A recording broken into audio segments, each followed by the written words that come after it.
के साथ साथ अयोध्या में हुए विवादित ढांचे के विध्वंस की 22वीं बरसी के मौके पर सुरक्षा एजेंसियों ने अलर्ट जारी किया है, जिसको देखते हुए कई शहरों में सुरक्षा व्यवस्था बढ़ा दी गई है।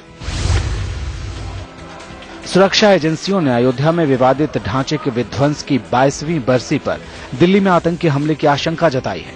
इसे देखते हुए राजधानी में संवेदनशील जगहों पर सुरक्षा बेहद चाक चौबंद कर दी गई है।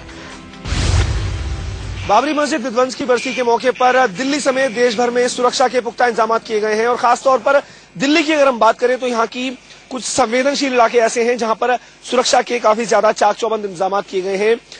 इन इलाकों के अंदर दिल्ली का त्रिलोकपुरी इलाका भी शामिल है, साथ ही साथ खजूरी खास, सीलमपुर, जाफराबाद और आसपास के कुछ और इलाके हैं जहाँ पर सुरक्षा के काफी ज्यादा पुख्ता इंतजाम किए गए हैं। खुफिया एजेंसियों के अलर्ट के बाद दिल्ली बॉर्डर पर भी सुरक्षा के कड़े इंतजाम किए गए हैं। हर आने जाने वाली गाड़ियों की चेकिंग की गई। पुलिस के अलावा यहाँ पर सीआरपी के जवान तैनात किए गए हैं और साथ ही साथ कई जगहों पर रैपिड एक्शन फोर्स के जवानों की तैनाती भी की गई है। दिल्ली के खजूरी खास और सीलमपुर इलाके की अगर हम बात करें तो वहां पर भी इसी तरह से सुरक्षा के काफी ज्यादा पुख्ता इंतजाम किए गए हैं। उधर अयोध्या में भी सुरक्षा के भारी बंदोबस्त किए गए हैं। पूरे शहर को किले में तब्दील कर दिया गया है और धारा 144 लगा दी गई है। सब कुछ ठीक है, केवल अगर ऊपर से कोई इधर उधर की बात नहीं होती तो सब कुछ सामान्य ही रहेगा।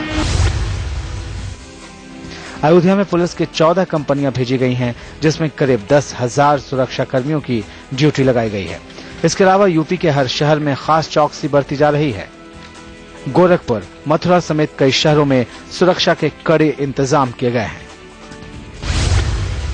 सुरक्षा एजेंसियों के अलर्ट के बाद सभी राज्यों की पुलिस चौकन्नी है, लेकिन राजधानी दिल्ली पर सुरक्षा एजेंसियों का खास फोकस है। इसी के चलते दिल्ली के सभी संवेदनशील इलाकों में पैनी नजर रखी जा रही है।